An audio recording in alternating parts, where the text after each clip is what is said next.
There is nothing quite like the sound of a cool exhaust system.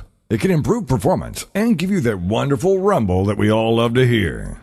There are many aftermarket types and kits that can be used today that do not violate the new emission standards. They're referred to as catback systems. A catback system is less invasive, it begins just behind the catalytic converter, and it replaces everything from there back to the exhaust tips.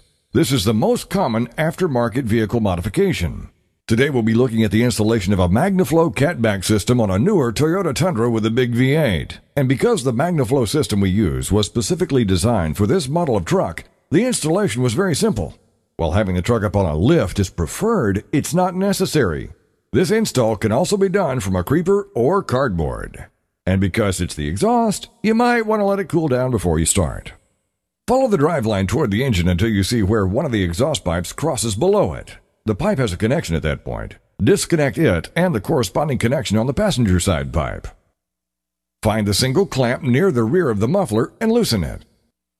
Using a flat screwdriver or small pry bar, pry the rubber insulators away from the hangers near the front of the muffler. Work the cat connections back and apart, and then bring the muffler assembly ahead until it's free from the mid-pipe. Begin installation of the MagnaFlow system by reusing the OEM rubber insulator to hold up the rear end of the passenger side outlet pipe while making the connection to the catalytic converter end. Repeat for the driver's side pipe.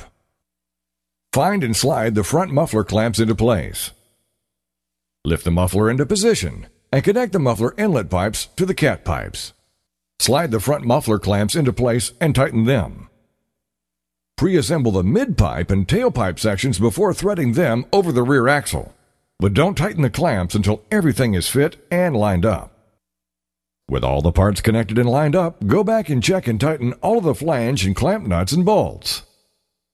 Our post-install dyno numbers were a nice surprise. Dyno testing showed the dual exhaust MagnaFlow catback system added 16.5 peak horsepower and 21.6 foot-pounds of torque to the truck's already healthy V8, giving it 316.5 horsepower at the rear axles at 5,700 RPMs, or a power increase of 5.5%. The average power gain across the RPM range was 9 horsepower and 11 foot-pounds of torque from the improved exhaust system. Thanks for watching, and good luck!